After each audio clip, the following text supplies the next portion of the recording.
Udara adalah sumber kehidupan karena hampir semua makhluk hidup membutuhkan oksigen untuk bernafas. Pencemaran udara adalah di mana udara tercampur dengan zat lain yang mengakibatkan kondisi buruk pada udara. Contoh pencemaran udara yang terjadi disebabkan oleh pencampuran udara bersih dengan polutan udara polutan atau zat pencemar. Dari mana penyebab polusi udara? Simak pencemaran udara yang terjadi pada lingkungan sekitar kita.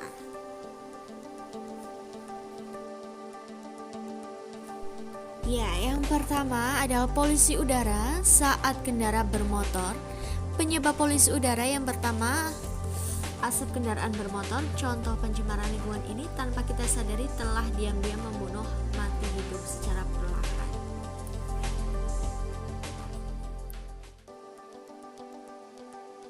Kemudian nomor 2, pencemaran udara dari pembangkit listrik.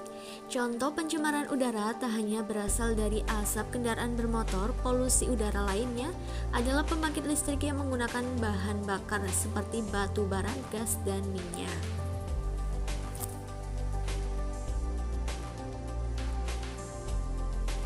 Kemudian nomor 3, pencemaran udara dari polutan letusan gunung berapi. Polutan letusan gunung berapi merupakan contoh pencemaran udara yang disebabkan oleh alam. Kemudian nomor 4, polusi udara dari limbah asap industri atau pabrik. Contoh pencemaran berikutnya datang dari limbah asap industri. Penyebab polusi udara ini juga salah satu penyumbang pencemaran terbesar pencemaran udara. Zat yang keluar dari proses industri ini berupa zat yang berbahaya seperti karbon dioksida, karbon monoksida, hidrakarbon, dan lain-lain. Nomor 5, polusi udara karena aktivitas rumah tangga. Pencemaran udara ini sangat sepele dan tidak dianggap serius, padahal dampaknya akan terasa oleh orang-orang sekitar. Polusi udara karena aktivitas rumah tangga antara lain pembakaran sampah.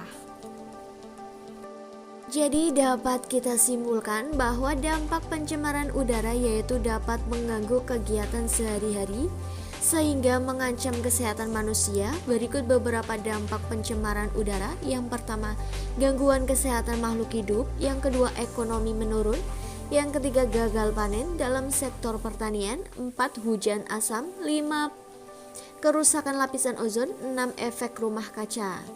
Nah, cara mengatasinya yaitu kita bisa dengan mendirikan cinta alam dan lingkungan, menguatkan hukum dan peraturan mengenai pencemaran lingkungan, kemudian pengurangan bahan bakar, kemudian menanam pohon, kemudian mengurangi bahan kimia, dan lain-lain.